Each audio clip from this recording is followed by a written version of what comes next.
Mesdames, Messieurs, très chers téléspectateurs de la grande émission Temple du Savoir, le plaisir est pour nous de se présenter encore aujourd'hui devant vos postes téléviseurs pour cette grande émission de la spiritualité Temple du Savoir. Nous avons commencé une nouvelle année et cette nouvelle année, nous avons privilégié notre invité au Bandara émission Maître Shiga. Ensemble avec notre invité, Torolobela Makambu, moi Mingilelo, dimension spirituelle, le religion à travers la République démocratique du Congo, les extraterrestres. Est-ce que les extraterrestres existent? Moi, qui est peut-être retouché le Cambo, il y a sirène, moi, qui est ceux qui étaient zali, Maître Shiga Mbote.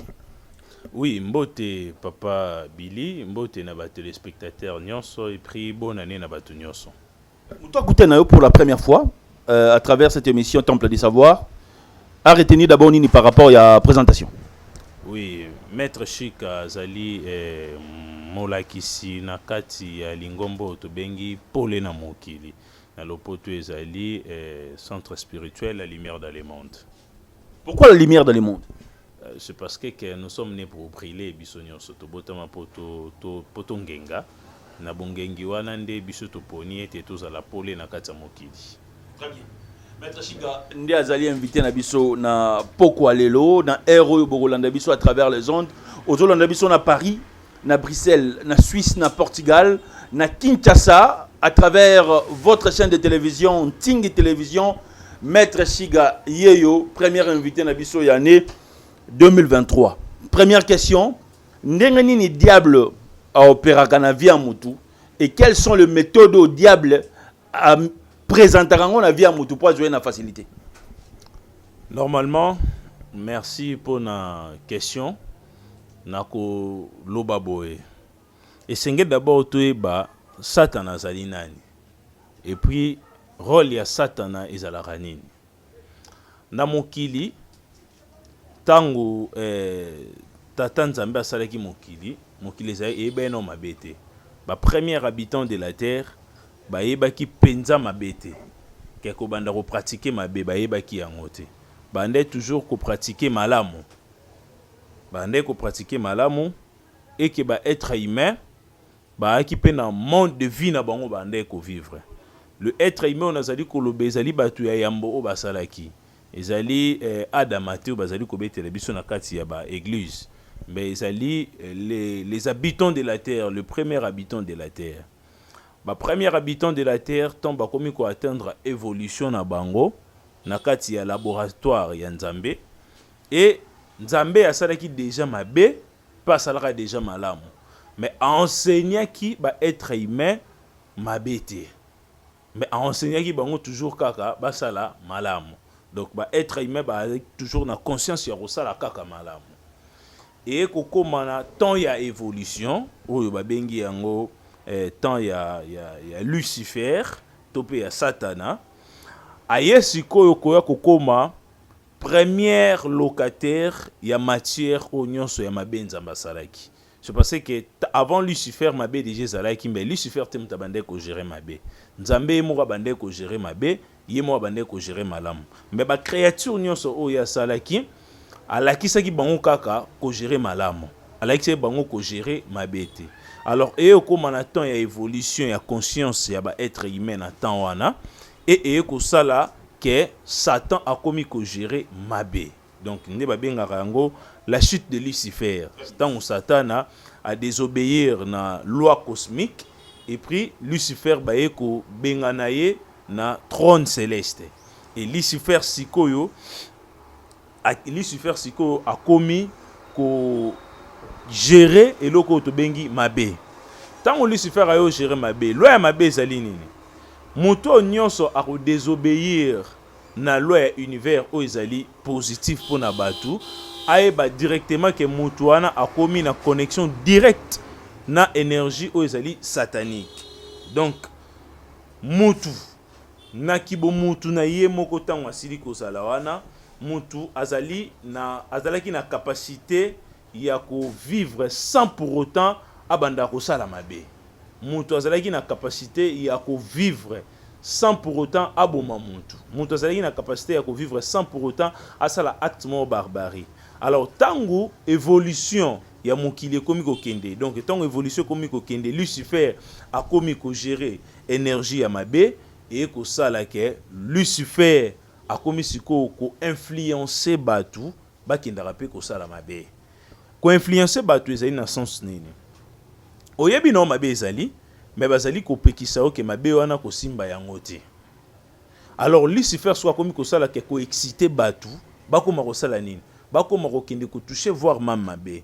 Pona Lucifer topé Satana, asila ko pousser montu abanda ko sala mabe, la première des choses ezali soki ka montu akomi ko comprendre disusu importance et existence na été.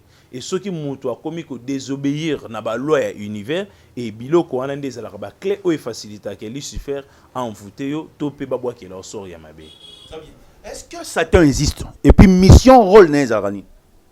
Rôle na ezali ko distraire batu vis-à-vis bat basala mala monter et que bat basala mabe. C'est parce que montu ko vivre na mokili sans pour autant asila ko sala mabe ndeka na otu koloba. Mission ya montu ton basala ki montu na liboso basala montu te po sala mabe. Basala ki montu po la conscience et existence na ye et que asa la continuité et existence ya univers. Alors et comme on attend moro boye, selon les enseignements ya ba religion, ba lobi comme na temps moro boye que Lucifer a que désobéir pour nous prosterner devant montu. Tant a que désobéir, ba jeter na enfer, tant ba jeter na enfer ana le roi ba pesi fungo la ko gérer mabe. Yene muto ko mo gérer mabe. Alors montu sikoyo a komi na embarras des choix. A ko sala soit malamu, montu ko sala soit mabe. Montu a komi excité bongo pourquoi? C'est parce que Lucifer tant ba pesi clairana a komi ko ya ko excité pe batu ba kuma ko sala mabe wana. Montu soki ka na kati ya bomo inae et que azo sala na mabe te. C'est pratiquement impossible Lucifer aya ko envoûter. Soki montu a ebi importance ya conscience, a ebi importance ya insistance na ye, ils a vraiment natinda morote Lucifer aya ko envoûter. Lucifer aya ko envoûter bato basila ko bossa na ba mission na bango. Nde bazali parmi bato o Lucifer aya ko envoûter, topé ko boa ke la bango basor. Na lumière dans le monde. Oja ko initier bato na sorcellerie, na magie ou bien na spiritualité. Premièrement, quand on parle de la sorcellerie, les abamons ezali français. Elingi kolakisa ke montu moko oyo ba envoûté topé montu azali ko sala makambo ezali na désharmonie na nature. Celui-là nde ba qualifié sorcier. Tant balobi, celui-là c'est un sorcier. Par rapport à la qualification tolobaka, ezali montu azali ko sala makambo ezali na désharmonie na nature. Alors, na akati enseignement au biso topé saka, na si la repose enseignement théo ezali na désharmonie na nature. Donc cela déjà prouve directement que la sorcellerie est tombée. Quand on parle de la magie, que magie ezali koloba juste connaissance.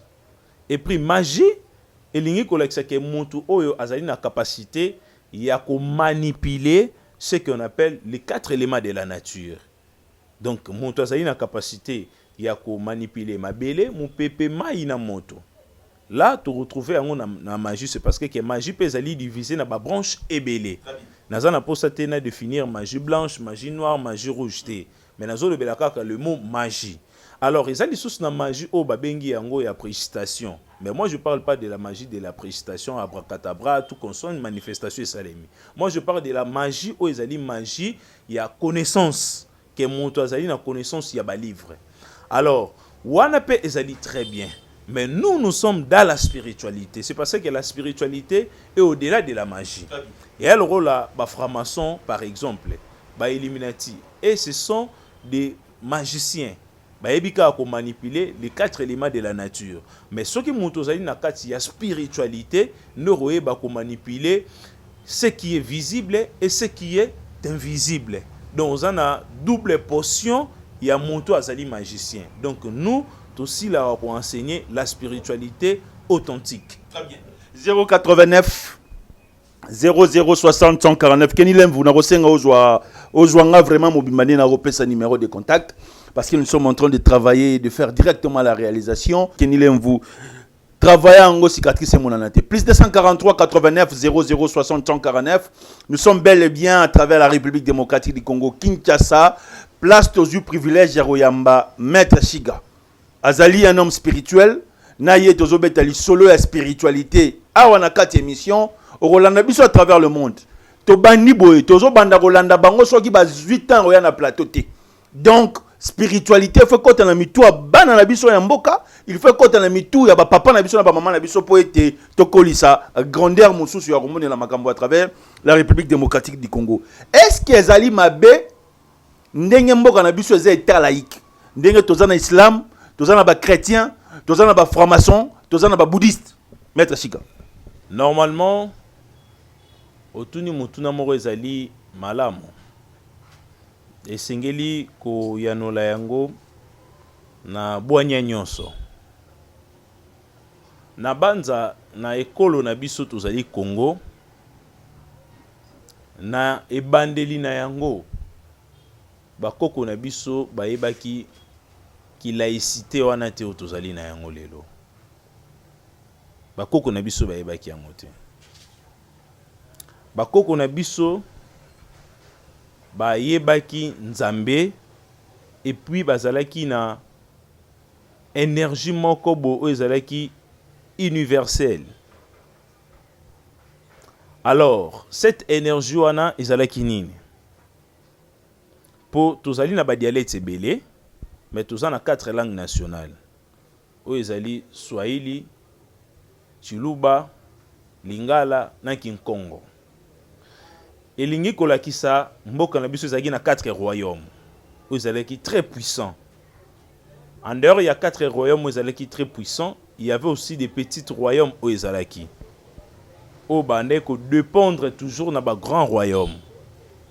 Alors, chiffre 4 elingi kolakisa équilibre. P elingi kolakisa ce qu'on appelle stabilité. Tout qui na stabilité économique, stabilité scientifique et tout qui na stabilité spirituelle. Dans tous les 4 coins, baebagi ke nzambe azalaka moko. Aneo na ye nzambe mususu azalite. Et bakoko na biso bandai kokumisa nzambe na balangue na bango. Po ezali loi ou ezali universelle. Mutu akoki jamais ko adorer le créateur sauveur na non moro ezali étranger. Ça se fait pas. Dans la magie et dans la spiritualité. Babilo ko anezala te. Alors, okomona epa ya baluba babengie maweja. Soki prononciation na ngeza mabe baluba bandeko baluba balimbisa biso. Okomona epai ya ba Swahili par rapport ya ba attribution na e ba obenga epe mungu wangu bazana ba terme belé ba obengele. Okomona epai ya ba Nkongo babenge na royaume Nkongo babenge mpungu tulendu. Okoya epai ya ba royaume Ngala babengi ye Nzakomba Olenkumu. Tout ça ezali kolakisa kaka Nzambe moko. Alors, epai ya ba ancêtre na biso na Congo na premier siècle, bango nyonso bazalaki na rite ancestral o bandai kosala. Rite wana ezalaki kosambela Nzambe moko. Po biso tozalaka batu ya banzambe belete comme ba polythéiste te. Ezali doctrine ya ba africain te. Doctrine ya ba africain tozali ba monothéiste. Tozali batu o tosambelaka Nzambe moko. Pourquoi nazali koloba bongo? Connaissance nyonso tozali komona na kati ya mokili euti na Égypte. Na Égypte ezali na énergie moko babengi yango disque soleil. Disque soleil wana ezali kolakisa soleil tout autour nango ezali na ba énergie. Na appellation universelle nango babengi yango Ra. Ra elingi kolakisa le dieu soleil. Ba ancêtre na biso ton bazali kolobake le dieu soleil. Soy to bito ça la analyse. Dans le cosmos, il y a un seul soleil. Il n'y a pas plusieurs soleils dans le cosmos. Cela j'approuve directement que nos ancêtres bayebaki déjà que loko la soleil ezalaka moko, c'est que Nzambe azali moko. C'est parce que babengi ye soleil ntope babengi ye mpole. na kati ya religion ngai nazali tobengaka ye mpole to tobengi mpole oyo ezali lumière. Biso nyonso toyebi ke lumière ezalaka kaka moko. Soleil etournaka te, mais planète terre nde moto esalaka nini etournaka. Soleil atelemaka kaka immobile statique côté moko. Alors planète terre nde azali kotourner na orbite nde côté ezopesa butu ne côté ezopesa moi par rapport à influence oyo ba extraterrestre basala univers. Alors tangu ba missionnaire baye, c'est parce que mokili ezali na ba période par période. Tant ba missionnaire baye nde ba missionnaire ba installé na kati na biso eloko oyo tozali kobenga polythéiste. Donc toyi kokoma batu oyo bazosambela banzambe ebele. Nos ancêtres bazaki na idée wana te, bazaki na unicité de la foi. L'unicité de la foi ezalaki partout. C'est pour cela que vous allez remarquer na discours il y a Léopold D. Alobaki très bien. Bon apprendre ba noir nzambe te, c'est parce que ba yebi déjà ba nzambe. Bon apprendre bango loin univers te, c'est parce que ba yebi déjà ko zo moi si ya mutu ezali mabe, ko yib ezali mabe. Alors pourquoi pas nous aujourd'hui on ne se pose pas des questions? Cette connaissance-là, avant que la Bible, le Coran puisse venir en Afrique, précisément au Congo, nos ancêtres avaient cette connaissance-là où? Où nos ancêtres avaient eu cette connaissance-là? Nos ancêtres avaient eu cette connaissance-là devant le Créateur Sauveur direct. C'est parce que nos ancêtres... Devant le créateur sauveur de toute l'humanité. Donc, Nzakombo Lenkumo. Déjà, Nzambe a se manifesté que par ancêtre Nabiso, a enseigné Bango de bouche à l'oreille. Après si Bango livre de la vie de bouche à l'oreille. Puis si Bango boza la moboko moko. Bino tu boza la moboko moko. Yangwana ba ancêtre Nabiso partout bazalaki toujours na unicité de la foi. Oye lobi et pas ya roi Congo, yango wana roi Luba koloba, yango wana pe roi Mongwa koloba, yango wana ba roi nyonso ba koloba. Alors tango ba missionnaire ba yebe église ye, nde siko ba memeli biso plusieurs dieux. Ba memeli biso pour comprendre que ba memeli biso dieux plusieurs dieux, c'est à travers leur enseignement. Dieu le Père, Dieu le Fils, Dieu le Saint-Esprit. Oyo za contre yango. Naza contre yango tembe, ezali eloko ezala kite pa ina biso. Kokabola nzambe, na nzambe tata, nzambe mwana, nzambe molimo santu. Tout ça c'est ce qu'on appelle la manipulation. Bazo manipuler yo. Ezaka mutu moko mbe bazo manipuler yo. Baye ba memeli biso structure, il y a invocation des anges. Nos ancêtres au bazalaki na yangote. Tout ça ce sont des bapayande bayeli biso adoration ana. Bayeli biso système ya kosambela ba mabanga ya kosambela babikeko. Je m'explique. Tant bokendaka na grotte, il y a église otoyebi, on ne peut pas citer des noms pour des respects religieux. Batie la rabino mwasi moro bobo sambela ye. Touti déjà na kati église. Na kati ba paroisse, déjà to sambeli. Mais ba robi sabino bo bima lisusu bo leka na grotte bo kende ko sambela. Oh, si cela était déjà vrai que to sambela déjà les créateurs. Na kati paroisse, pourquoi to kende lisusu na grotte mo bo to kende ko sambela lisusu divinité moro boé. Tout ça c'est pour nous manipuler. C'est pour nous embrayer. Donc, par rapport à votre question, nos ancêtres n'étaient pas des polythéistes. Toyebaki makambo wana te. Donc, nos ancêtres bazaki bato banzambe belete. Bazaki bato banzambe belete, bazaki bato ya nzambe moko. Pe bande ko respecter nzambe moko wana. Alors, par rapport à votre question, pays nyonso o ezalaka pays o ezalaka na laïcité, o pays mon laïque, ezalaka pays o yeshuaka. Très bien. Na ba secte, na ba religion nyonso tozala ngo lelo. Nzamba solo tokoki kozwa ye wapi?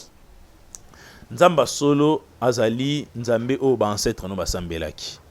Nzambe ya solo ezali nzambe o ezali na kati ya culture na. Osko bat pas se poser ba question. En dehors il y a christianisme ba pesi biso, il y a pas d'autre religion. Nde batum sous pas se poser ba question. Or c'est faux. La vraie religion c'est votre culture. La vraie religion c'est votre doctrine.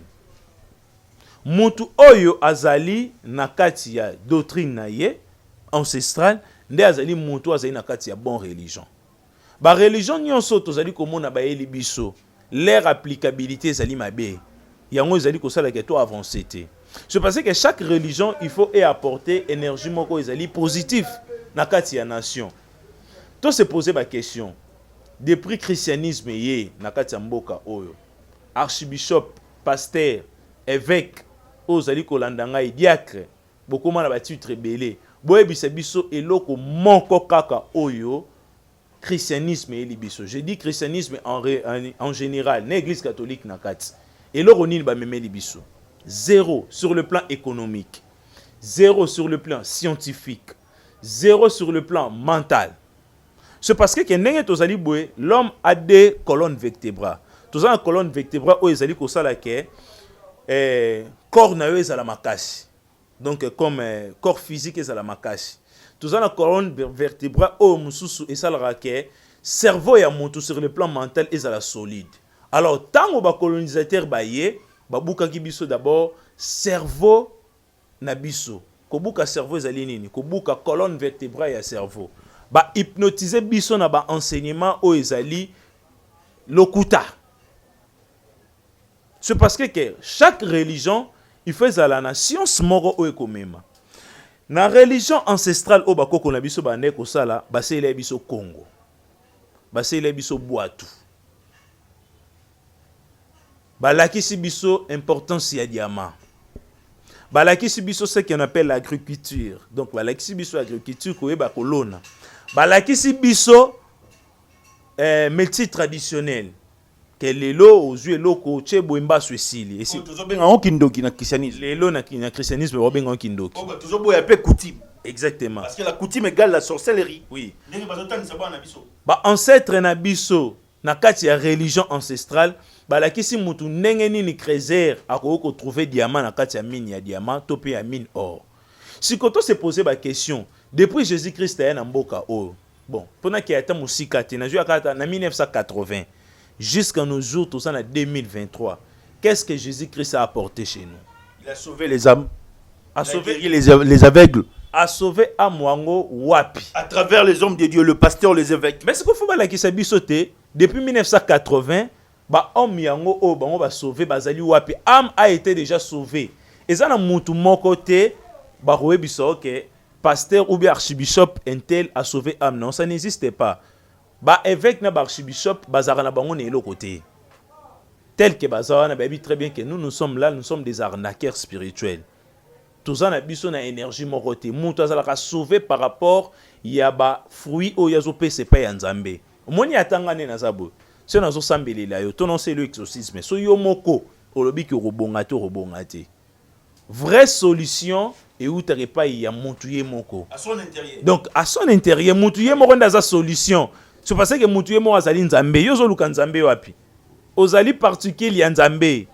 Tant Nzambe a soufflé na zolo, alobi que la lumière soit et la lumière fit. Mutu abandi a partir à wana. Mutu tango bimi na kati ya mokili ba très bien que yo mo ozali solution za maître ya vie na yo. Jésus-Christ a rien sauvé na kati ya mboka oyo. Jésus-Christ a rien comme prouvé aux gens qu'il y a solution. Pourquoi les autres baboé? Nos politiciens, ce sont des chrétiens. Si Jésus-Christ était vraiment n'enga ba expliquer biso na kati ya ba écriture, ce qui vraiment cela est vrai, il fallait que ba autorité na biso ba zaper battement baza dans les vrais. Il faut que ba travailler dans les vrais. C'est parce que ba président na biso, ba ministre, ba gouverneur, tout le monde a bango na kati, il y a ba campagne religieuse. Cela prouve directement qu'ils sont dans les faux. Même ba pasteur na bango ba très bien que nous tous nous sommes dans les faux. C'est parce que ceux qui mokonza mboka moko azala qui soit pole ou azala qui na kati ya culture ancestrale a recevé nation na ye. Pourquoi de zolo babongo? Toi qui un exemple na Chine. Le président chinois azara chrétien ni musulman. Azali na kati ya religion ancestrale chinois. Mais talent de faire évoluer Chine sur le plan économique et sur le plan mental. Tozui lelo, ba président ba payer belé. Lelo toto beta football na Qatar. Yoro ebisangai ke les Qatariens de baza ba chrétiens. Baza ba musulmans, c'est parce que l'islam ezali religion ancestrale na bango, ezali lié na pouvoir ancestral na bango. Donc tout ce que bon bando sala et qui n'est toujours qu'au marché n'a bon sens, c'est parce que bazana kati ya doctrine ancestrale na bango. Les arabes là. Alors biso tozali ko avancer té, c'est parce que tozali na kati ya religion ou ezali na désharmonie na ba ancêtre divin na biso. Christianisme. Ndé tozolo ba pays na biso ça dominé na christianisme. Pays na biso ça dominé na christianisme. Yango eloko que zo sala que to avancer té. Soki tozali ko continuer toujours kaka boy. Toujours échec. Notre va très bien. Depuis 1980 jusqu'à nos jours, ça va chrétiennement quoi ça congolais. Je dis bien ça va chrétiennement quoi ça congolais. Ou à même biso na révolution. To pas même biso na évolution. Asate. Mutu po akende na évolution très bien et sengel na mutu akota na katia retour à l'authenticité. Pour mutu évoluer.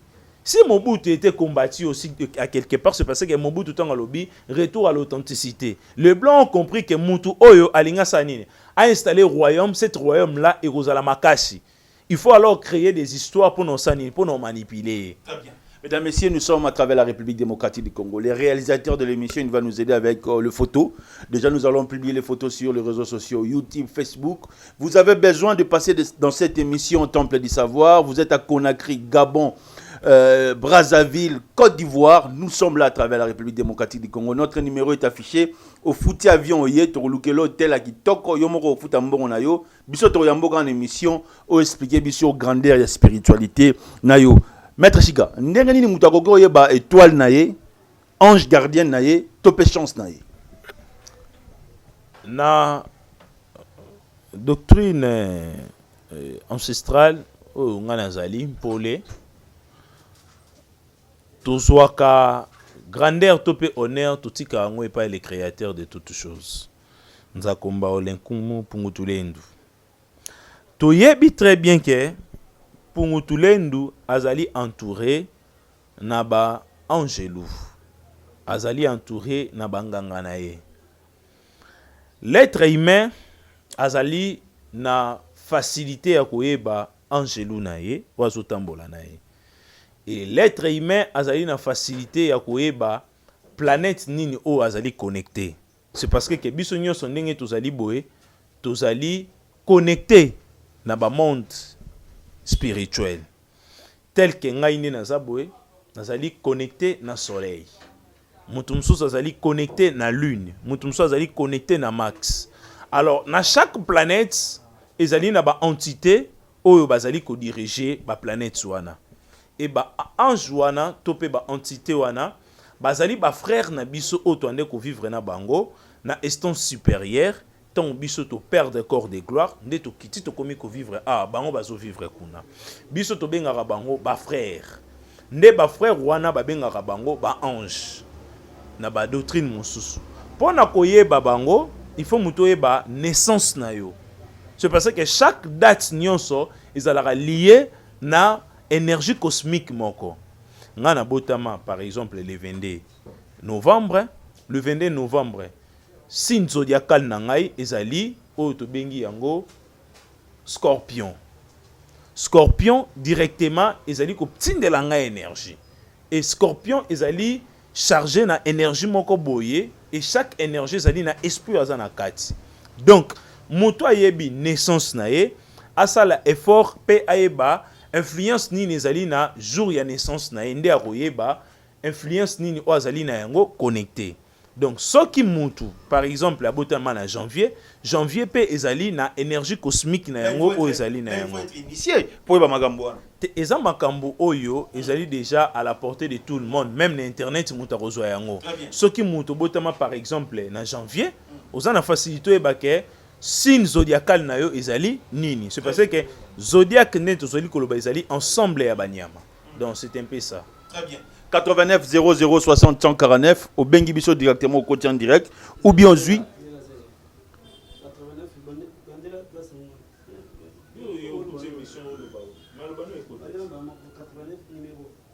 89 00 60 149 tu as mis maître Chiga, homme spirituel à travers la République démocratique du Congo. Ndazo expliquer biso. Koko dans l'internet les hommes bêté maître Chiga. Mais beaucoup de gens aussi à travers la République démocratique du Congo mingi baké penan de la classe T. est-ce que ils ont une initiation ou bien orientation spirituelle? Pour un conseil, Montunyo se sengeli azala orienté. Montunyo se sengeli na ye azala na guide o akobandaka ko apprendre ye makambu ya spiritualité. Pour na kozana guide sengela te ka fozana mbongo. Kozana guide ezali ke na kati ya religion na yo zala na papa mokambi moko oyo akorienté yo pour na okinde na évolution. Donc, mais ce qui est très important pas ya batu, Moutou pour évoluer, ce n'est pas seulement qu'il puisse être connecté avec les anges. Il faut que Moutou esprit naie est à la positif, puis Moutou aille ba importance et existence naie. C'est ça vraiment ce qui est très important. Ce qui Moutou aille importance et existence naie, ba ange ba oye automatique.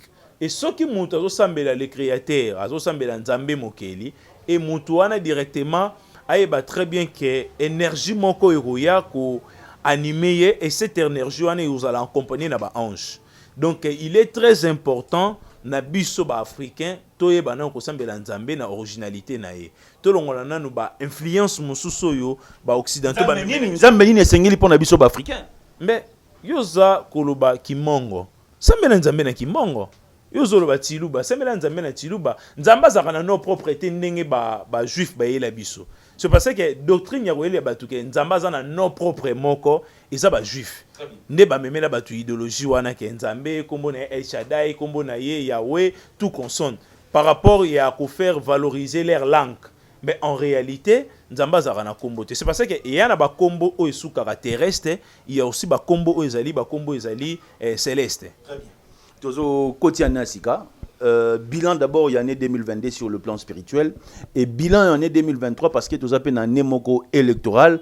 Nzakomba oyo sambelaka alobino nini à travers la République démocratique du Congo parce que les élections arrivent. D'abord 1, 2, équipe nabiso football les autres qui ne Robert Achan, to raté mondial là parce que ba homme spirituel baza pebele. Nzakomba oyo sambelaka alobino nini. So côté la caméra.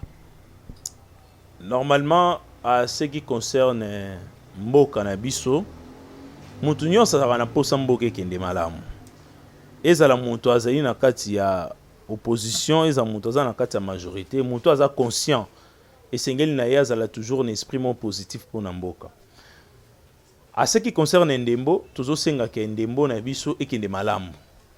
Batu oyo bakei ba athlètes na biso bazobeta bazala conscient ke bazobeta pour na nation esengeli na bango bazala na esprit moko ezali positif. Mais tokosenga pe na ba comité de recherche basala pe effort ya ko consulter biso pour na biso pe tozala na capacité ya ko apporter pe énergie moko positive pour na makambo ya mboka na biso. C'est parce que à chaque moment toyoka ka batunde ba regrettera kaka na temple moko to pe ba milelara pour na temple moko. Alors ezosenga na batu nyonso bazwa conscience ya ko ya pe ko consulter biso totia ba énergie moko positive pour na makambo o etali football.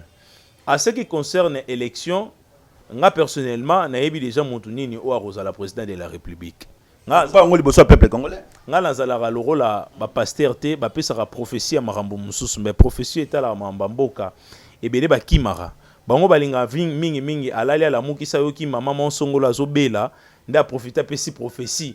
Kende nazo mona grande musicienne mobo akokufa donc a prophétiser na likambo moko o ya zalik déjà ko prétendre que ko salima bongo.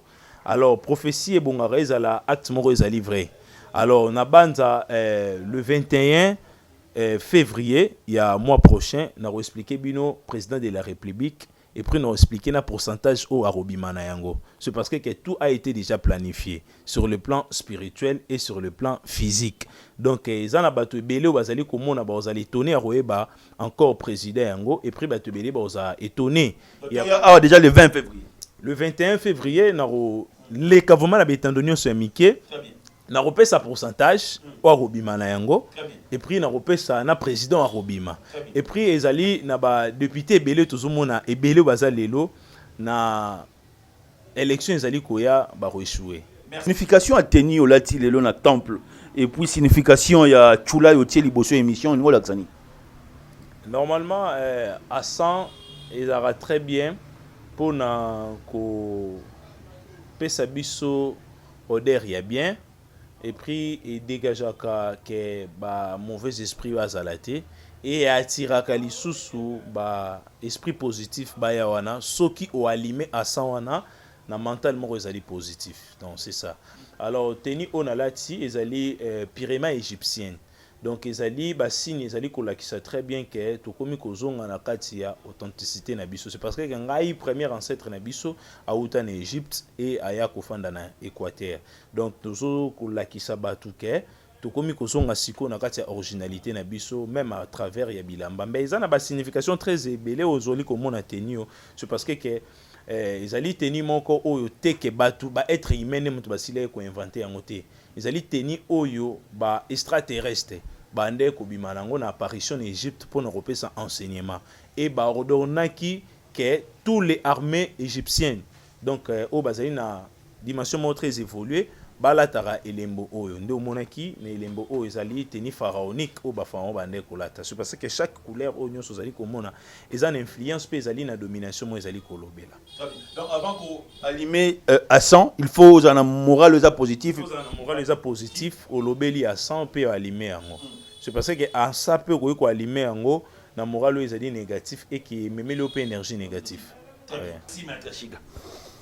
Kolukela nga yete mikolo na zana ye na ebisa ki bino na koluka ya ne otobandi 2023. Donc soki ga émission na tobandi boy. So salika des diffusions, des rediffusions na yemba mon na temple. Votre numéro de contact maître Chiga. Numéro à contact mingi ezali bandeko numéro à contact topé ça répond à ba question ezali spirituelle et puis topé ça répond à ba assistance spirituelle topé ça ka ba numéro T pour na bosala makambo bokomi kosala plus 243 89 63 62 367 plus 243 89 63 62 367. Est-ce que chance en bon opézala to ki si en bon ezala chance en bon ezala ki si en bon opézala. Merci. Tokominasuka, si vous avez aimé l'émission, il faut dire un grand merci à un esprit qui nous suit quelque part, l'honorable Ntingi Pololo. Il faut dire un grand merci à toute l'équipe Ntingi Télévision, depuis les cordons Landry Makanda, Isaac Orangi, Jocelyne Alangui, Pasteur Kenny Lemvou, Gloire Loleko, Don Mayala. Moi, c'était votre humble serviteur, un esprit aussi qui vient s'ajouter sur le plan spirituel. Restez scotché cimenté au programme de Ntingi Télévision. Ciao.